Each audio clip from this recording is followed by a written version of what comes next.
ശ്രീ പദ്ധതി ഭാവിയിൽ സംസ്ഥാനത്തിനെ ബാധ്യതയാകുമെന്ന നിലപാട് LDF-ൽ വിശദീകരിക്കാൻ CPI.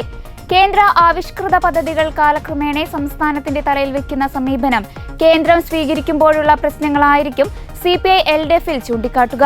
മുന്നോട്ടുള്ള പോക്കിനെ PM ശ്രീ പദ്ധതി സംസ്ഥാനത്തിന് അനിവാര്യമാണെന്ന നിലപാടാണ് കഴിഞ്ഞ ദിവസം വിദ്യാഭ്യാസ മന്ത്രി സ്വീകരിച്ചത്. എന്നാൽ നയപരമായി ഇക്കാര്യത്തിലുള്ള വിയോജിപ്പ് CPI ആവർത്തിച്ചു. PM ശ്രീ പദ്ധതിയിൽ അംഗമാകണമെന്ന വിദ്യാഭ്യാസ വകുപ്പിന്റെ നിലപാടിനോട് ഇനിയും യോജിക്കാതെ CPI. LDF-ൽ ചർച്ച ചെയ്യണമെന്ന ആവശ്യത്തിൽ CPI ഉറച്ചു നിൽക്കുന്നതോടെ ഈ ആഴ്ച ചേരുന്ന മന്ത്രിസഭാ യോഗത്തിലും ഇക്കാര്യത്തിൽ തീരുമാനമെടുക്കാനാകില്ല.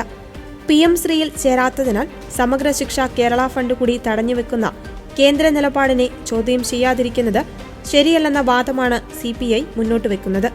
PM ശ്രീയിൽ ചേരുവാനുള്ള വിദ്യാഭ്യാസ വകുപ്പ് നീക്കത്തെ കഴിഞ്ഞ മന്ത്രിസഭാ യോഗത്തിൽ CPI മന്ത്രിമാർ ശക്തമായി എതിർത്തിരുന്നു.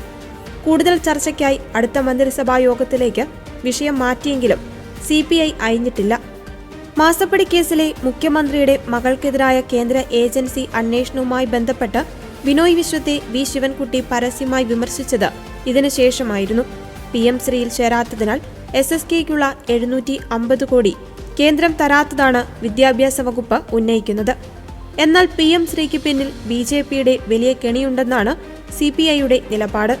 പദ്ധതിയിൽ ചേരുന്ന സ്കൂളുകൾക്ക് മുന്നിൽ PM ശ്രീ ബോർഡും പ്രധാനമന്ത്രിയുടെ ചിത്രവും വെക്കേണ്ട കോബ്രാൻഡിംഗിൽ CPI ഇനിയും വിട്ടുവീഴ്ചയ്ക്കില്ല.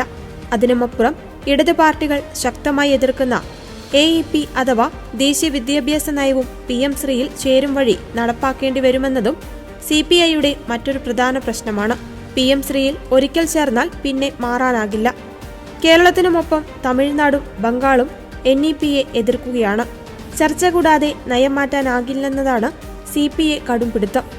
LDF-ൽ ചർച്ച ചെയ്യണമെന്നാണ് വിദ്യാഭ്യാസ മന്ത്രിയുടെ നിലപാട്. മറ്റ് ഘടകകക്ഷികൾ ഇക്കാര്യത്തിൽ നിലപാട് വ്യക്തമാക്കിയിട്ടില്ല. LDF ചേർന്നാലും വിട്ടുവീഴ്ചയ്ക്കില്ലെന്നാണ് CPI പറയുന്നത്. സർക്കാരിന്റെ വാർഷിക പരിപാടികൾ അടുത്തയാഴ്ച ആരംഭിക്കുന്നതുകൊണ്ട് LDF യോഗം എന്ന് ചേരുമെന്ന് ഇതുവരെ തീരുമാനിച്ചിട്ടില്ല.